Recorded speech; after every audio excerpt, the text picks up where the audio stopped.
Hello everyone, welcome to learning twist.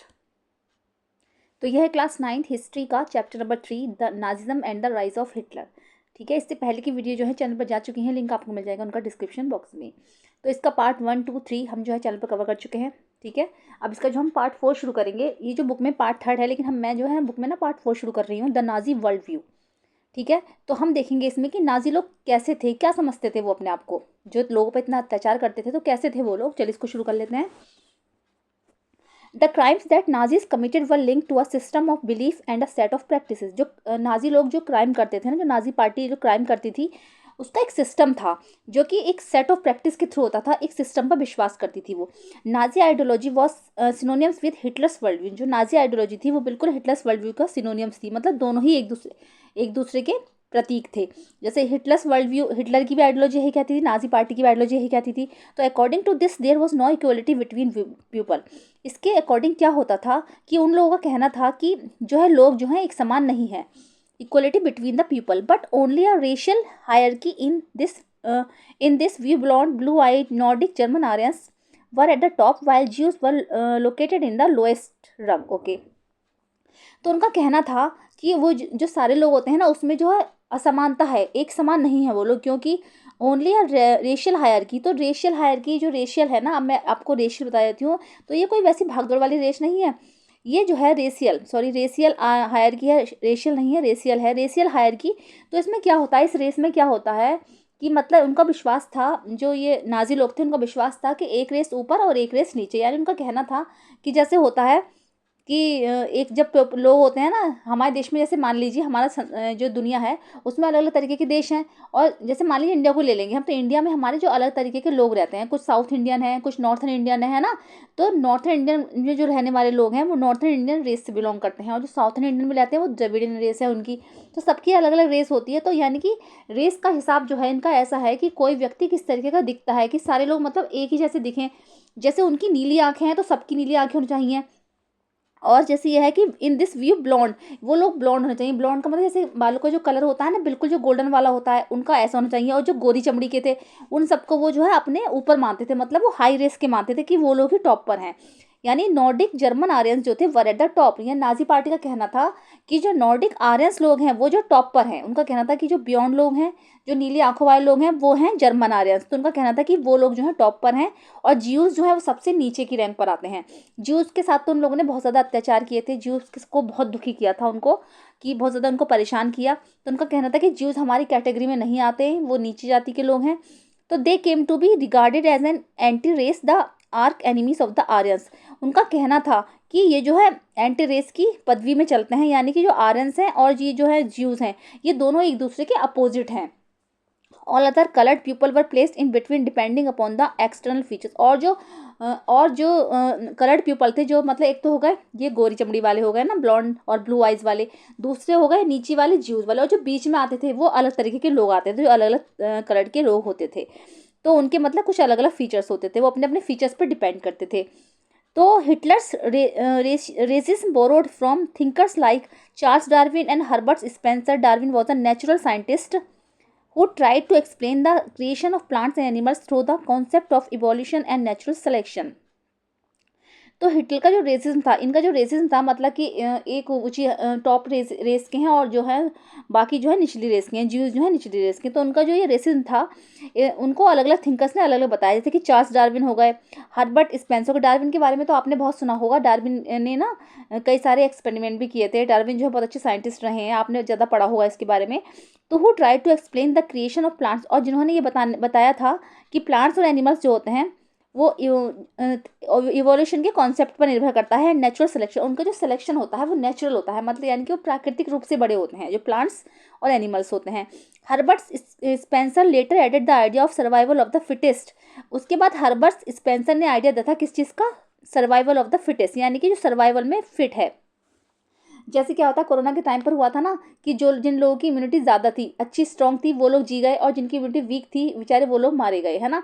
तो ऐसा ही इनका कहना होता है हर्बर्ट स्पेंसर का कि जो फिट है, फिजिकली रूप से जो फिट है वही सर्वाइव कर पाएगा। According to this idea, only those species survived on Earth that could adapt themselves to changing climatic condition।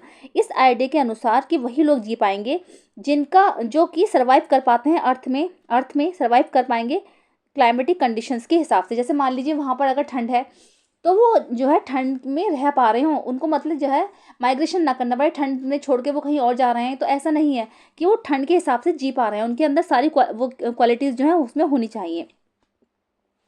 We should bear in mind that Darwin never advocated human intervention in what he thought was a purely natural process of selection। कि हमें ये जानना चाहिए कि जो Darwin थे उन्होंने जो सिद्धांत दिया था डार्विन का, कि उन्होंने कहा था कि एनिमल्स और प्लांट्स जो है वो नेचुरल प्रोसेस के, उनका जो सिलेक्शन होता है वो नेचुरल होता है। उन्होंने ऐसा कुछ नहीं बताया था कि कोई भाई टॉप रैंक का है, कोई निचली रैंक का है, जो सॉरी रेस का है, कि उसकी रेस ये है, उसकी रेस यह है। ये तो हिटलर ने ही करा था। हिटलर ने क्या करा था, उनके सिद्धांतों को मतलब जोड़ दिया था। वो कह रहे थे कि नेचुरल सिलेक्शन के हिसाब से होता है, लेकिन हिटलर ने क्या था, इन दोनों बातों को मिला दिया। However, his ideas were used by racist thinkers and politicians to justify imperial rule over conquered peoples। अब ये रेसिस्ट क्या है, तो रेसिस्ट ये जो है रेसिस्ट ना, रेसिस्ट ऐसे लोग होते हैं जो ये मानते हैं कि एक रेस ऊपर और एक रेस नीचे। तो हिटलर ही था, ये हिटलर के जो आइडियाज़ थे और जो रेसिस्ट थे, उनके थिंकर्स थे, राजनीतिज्ञ थे, वो सब इसी तरीके से जस्टिफाई करते थे, इसी तरीके से लोगों पर सोचते थे। तो the Nazi argument was simple, the strongest race would survive and the weak ones would perish. Perish means होता है खत्म। तो नाजी लोगों की जो पार्टी थी उनका आर्ग्यूमेंट बिल्कुल सीधा था। उनका कहना था कि जो स्ट्रॉन्गेस्ट रेस है वही सर्वाइव कर पाएगी, मतलब जो स्ट्रॉन्गेस्ट रेस के हैं यानी कि जो आर्यंस हैं, ठीक है, जो आर्यंस हैं, जर्मन आर्यंस हैं, वही जो है इसमें सर्वाइव कर पाएंगे, और बाकी जो नहीं है वो इसमें ख़त्म हो जाएगा, यानी ज्यूइस जो है ख़त्म हो जाएगा। इनका सीधा सीधा सिद्धांत था कि जो जर्मन आर्यंस हैं वो यहाँ पर रहेंगे, और जो जीव्स वगैरह हैं या फिर जो और कैटेगरी के और रेस के लोग हैं उनको यहाँ से निकाल दिया जाएगा, उनको मार दिया जाएगा। इसलिए उन पर अत्याचार किए गए थे बहुत ज़्यादा। The Aryan race was the finest. उनका कहना था कि आर्यन रेस सबसे ज़्यादा फाइनेस्ट है, क्योंकि वो सुंदर होते हैं, वो बियॉन्ड होते हैं, वो ब्लू आइट के होते हैं, वो ब्लॉन्ड होते हैं, है ना। तो उनका कहना था कि वही सबसे ज़्यादा अच्छे हैं, हम स्मार्ट हैं, वही हम फिट हैं, हम गोरे हैं, तो इसलिए हम ही फाइन हैं। जैसे होता था ना ब्रिटेन के लोगों के साथ, जैसे अंग्रेज थे ना, तो वो थे कैस्टिक रेस से आते थे, ठीक है। तो कैशियन माउंटेन का इलाका भी उनके उसमें आता था, तो कैशियन रेस से, तो वो उनका वो कहते थे ना कि हम इंडियंस पर जो अत्याचार करेंगे, कि वो हमारे गुलाम हैं, क्योंकि हम तो भाई गोरी चमड़ी के लोग हैं, हम तो उनको अपना गुलाम बना कर रखेंगे, कि भारतीय लोग तो काले होते हैं, ऐसे होते हैं, वैसे होते हैं। तो एक अपना स्टीरियोटाइप बन जाता है, तो उनका यही कहना होता था। तो इसलिए वो ये लोग भी कह रहे हैं कि Aryan race was the finest, कि आयरन जो है वही फाइन है। It had to retain its purity, become stronger and dominate the world. उनका कहना था कि जो प्योर होंगे, स्ट्रॉन्ग है, एंड डोमिनेट द वर्ल्ड, और इस वर्ल्ड को डोमिनेट करेंगे। उनका ये कहना था कि यही इस पृथ्वी पर रहेंगे, मतलब यही इस जर्मन में रहेंगे। चलिए आगे देखते हैं। The other aspect of Hitler's ideology related to the geopolitical concept of liberalism. ये एक जर्मन वर्ड है, ऑल लिविंग स्पेस। एक दूसरा जो हिटलर की आइडियोलॉजी थी वो ये थी कि उसने सोचा था कि जो जर्मन के जो लोग हैं उनके पास लिविंग स्पेस ना कम है, उनके पास रहने की जगह कम है बहुत ज़्यादा।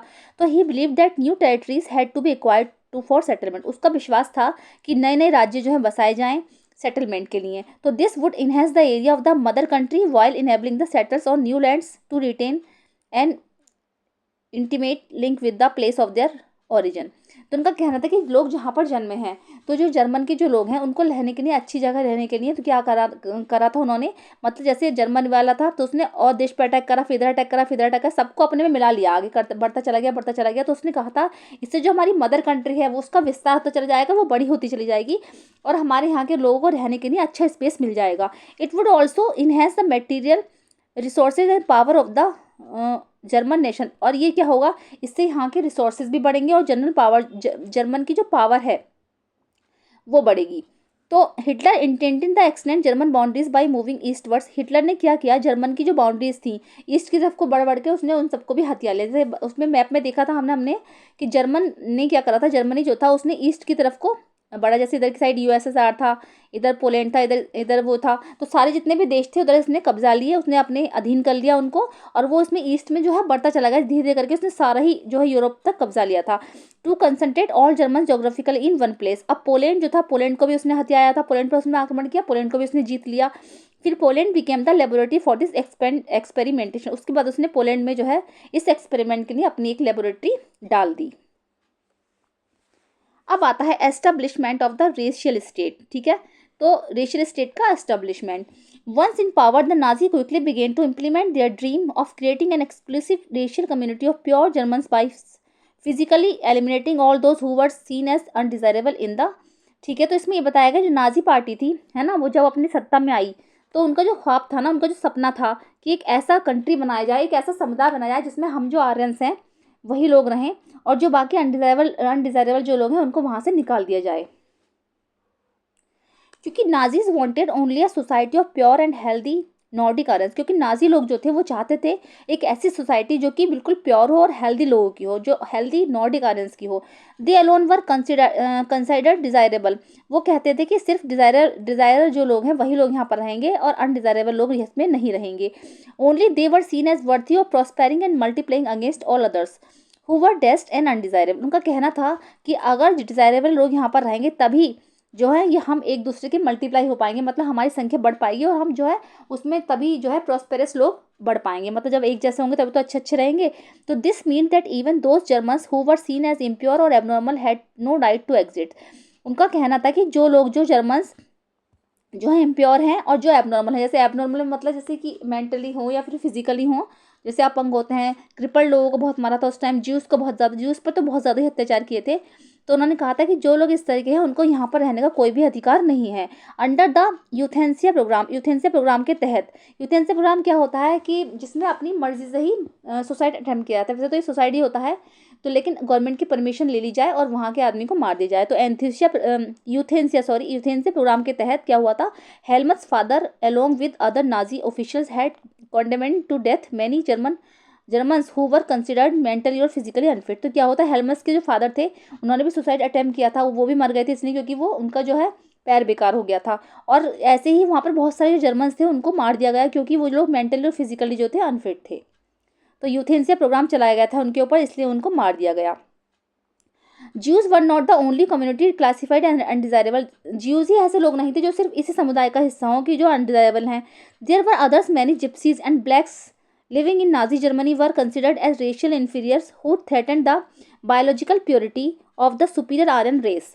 तो क्या था, ज्यूज ही ऐसे लोग नहीं थे जिनको मारा गया था, बहुत सारे जिप्सीज लोग थे और बहुत सारे जो ब्लैक लिविंग लोग थे उन सबको जो है मौत के घाट उतार दिया गया, जिनको ये विश्वास था, जिनकी बायोलॉजिकल प्योरिटी ये कहती थी कि हाँ कि वो आर्यन, सुपीरियर आर्यन की रेस से पीछे हैं, मतलब आर्यन ही सबसे ऊपर थे, उनका कहना था। दे वर वाइडली परसिक्यूटेड, उनको बहुत बुरी तरीके से परसिक्यूट किया गया, उनको मौत के घाट उतार दिया गया। Even Russians and Poles were considered, बल्कि क्या था कि रशियन और पोल्स वाले जो लोग थे उनको सब ह्यूमन कहा गया था। सब ह्यूमन यानी कि उनके अंदर कोई ह्यूमन नाम की चीज़ नहीं है, मतलब जो मनुष्य ही नहीं है।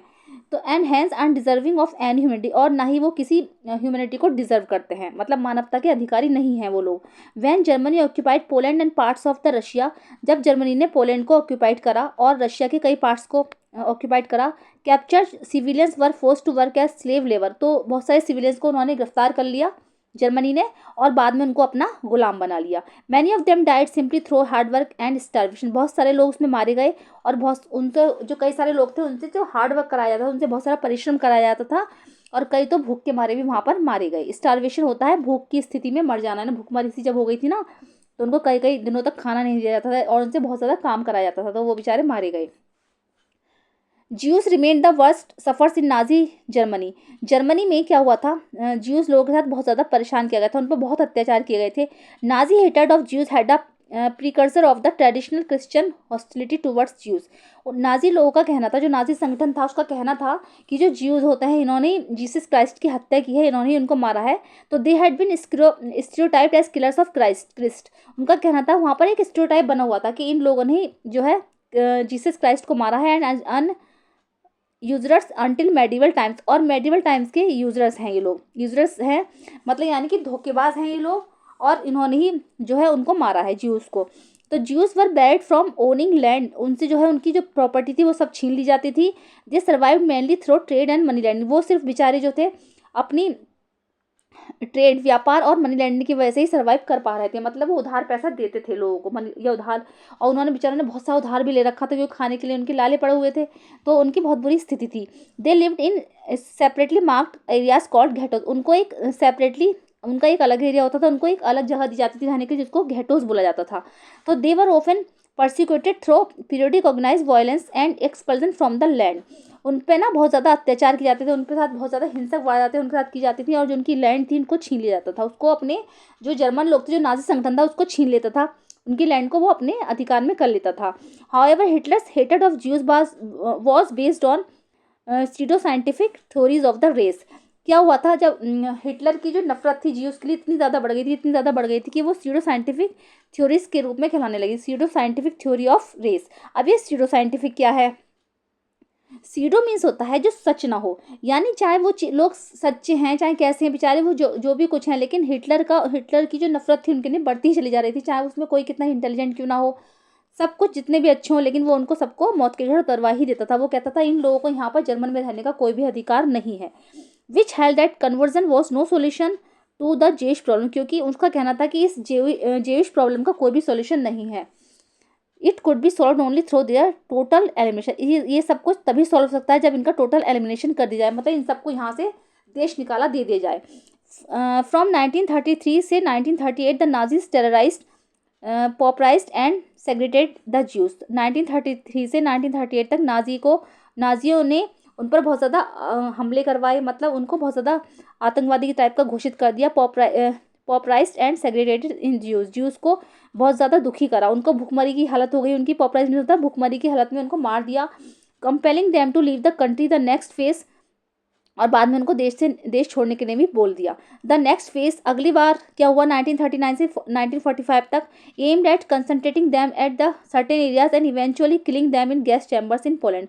उनको जो है कहीं कंसंट्रेशन कैंप में भेज दिया जाता था, बाद में उनको जो है गैस चैम्बर्स में भर के मार दिया जाता था। गैस चैम्बर्स इन पोलैंड में थे गैस चैम्बर्स, उनमें उनको मौत के घाट उतार दिया गया था, यानी कि बहुत ज़्यादा अत्याचार किए थे नाजी लोगों ने लोगों के ऊपर। ठीक है, अब आता है जिप्सी। देख लीजिए क्या है जिप्सी होते हैं। The groups that was classified as gypsy had their own community identify, Sinti and Roma were two such communities, अलग अलग कम्युनिटी के सदस्य होते थे ये लोग। पॉपराइज होता है रिड्यूस टू एब्सोल्यूट पॉवर्टी, मतलब बहुत ज़्यादा गरीबी की हालत, है ना। और है ये persecution, systemic organised punishment of those belonging to a group of religion. ठीक है, यूजर्स होता है money lenders charging excessive interest, मतलब जो है ये लोग जो क्या करते थे, बहुत ज़्यादा इन्होंने बहुत ज़्यादा ब्याज पर अपना जो पैसा जो था वो लोगों से ले रखा था, पैसा उठा रखा था। ठीक है, तो इस तरीके के लोगों को वहाँ रहने का कोई भी अधिकार नहीं है, हिटलर का कहना था। अब आता है द रेशियल यूटोपिया। तो यूटोपिया क्या वर्ड है? तो यूटोपिया मीन्स क्या होता है, जैसे कि मान लीजिए एक ऐसी दुनिया जो एक आइडियल दुनिया हो। जैसे मान लीजिए हम कहीं जा रहे हैं कि भाई कितने सुंदर फूल खिल रहे हैं, कितने सुंदर पेड़ है वहाँ पर, मतलब एक अलग ही टाइप की दुनिया। तो the racial utopia under the shadow of war, जब ये वॉर चल रही थी ना, सेकेंड वर्ल्ड वॉर चल रही थी, तो the Nazis proceed to realise their murderous racial ideal. तो नाजी लोगों ने जो है अपना रियलाइज़ किया कि हाँ उन्होंने कितने मर्डर किए थे।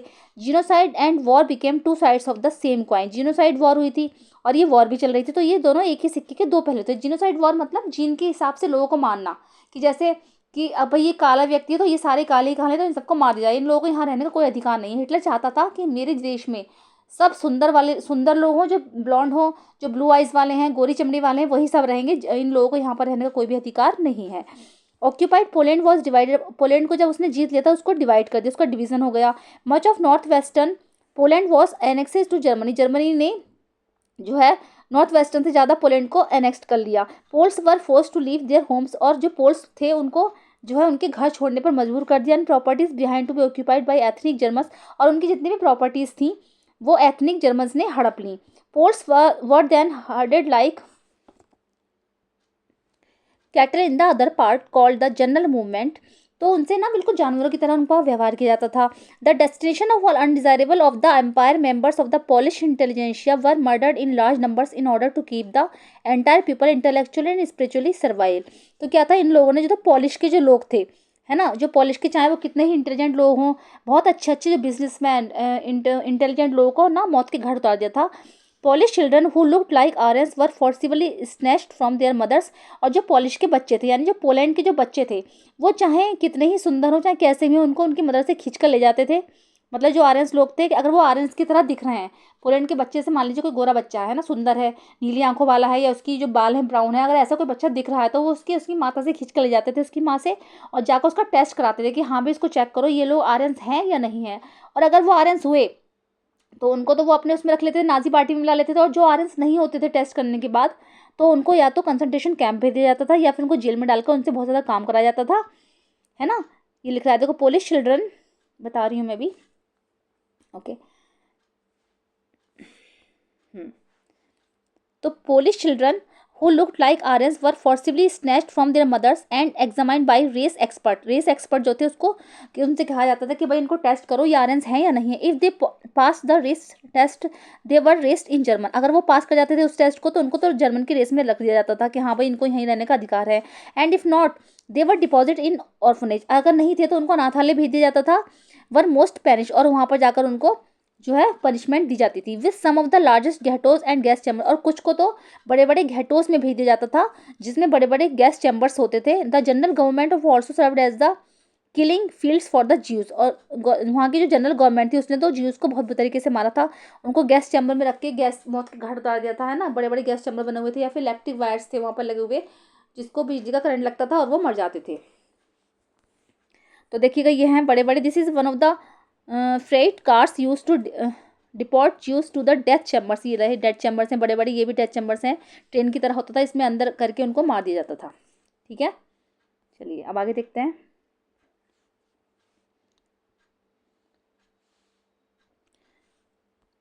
अब देखिएगा स्टेप्स टू डेथ। तो डेथ में क्या क्या कदम थे। डेथ में जो एक्सक्लूजन हुआ था 1933 से 1939 के बीच। तो you have no right to live among us as citizen. तो जी उसके लिए था ये, उनको जो है साधारण नागरिकों की तरह वहाँ पर जीने का अधिकार नहीं था। Only persons of German or related blood would henceforth the German citizens enjoying the protection of the German empire. उनका मतलब था कि जो जर्मन ब्लड ग्रुप से जर्मन है वही लोग सिर्फ यहाँ पर रह सकते हैं, है ना। Marriage between Jews and German were forbidden. जो मैरिज अगर शादियाँ होती थी जीज और जर्मन के बीच, वो शादियाँ नहीं होती थी। एक्स क्या लग रहा है, extramarital relation between Jews and Germans become a crime. Extramarital affair होता था ज्यूज और जर्मन्स के बीच तो वो एक अपराध माना जाता था। Jews were forbidden to fly the national flag. और ज्यूज लोग जो थे उनको नेशनल फ्लैग लेने का अधिकार भी नहीं था।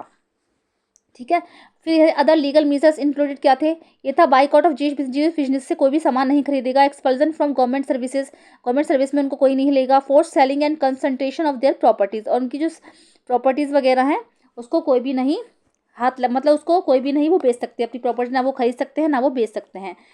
ठीक है, तो इतना ज़्यादा उनके साथ बुरा व्यवहार किया जाता था।